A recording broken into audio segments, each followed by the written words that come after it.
Ngayon talakayin natin ang mga Philippine trees na may mga nakakalason na prutas.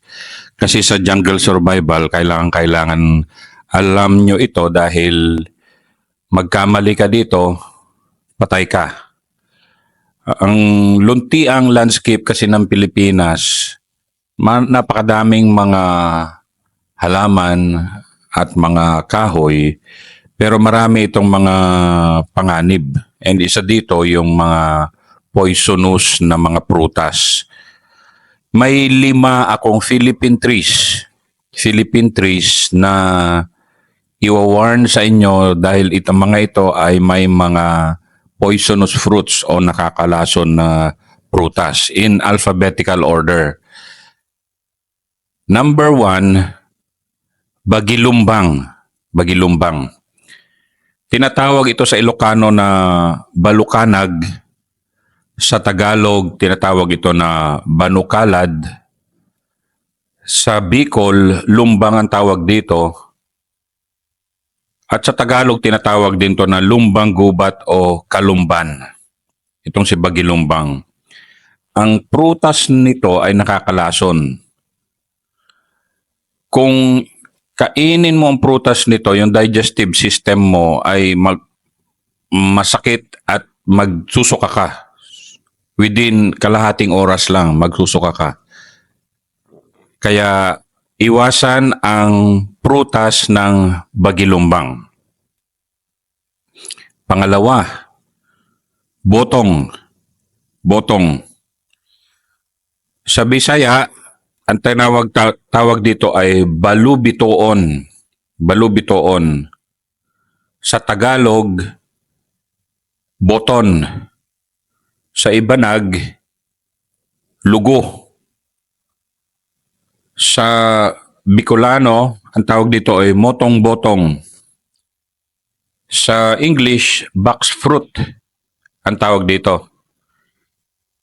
Yung mga hilaw na buto ng botong ay nakakalason na kainin. Yung hilaw, nakakalason.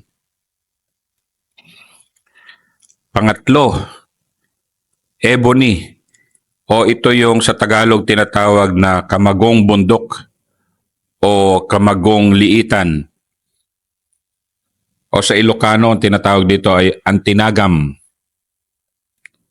Huwag na huwag kainin ang prutas ng kamagong bundok.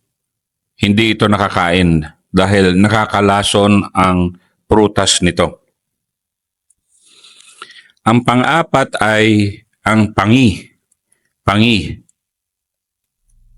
Sa English, ang tawag dito ay football fruit. Yung hilaw na prutas nito ay lason kung kainin mo nga ito ng hilaw. Makakain mo lang ito kung ihawin mo ito.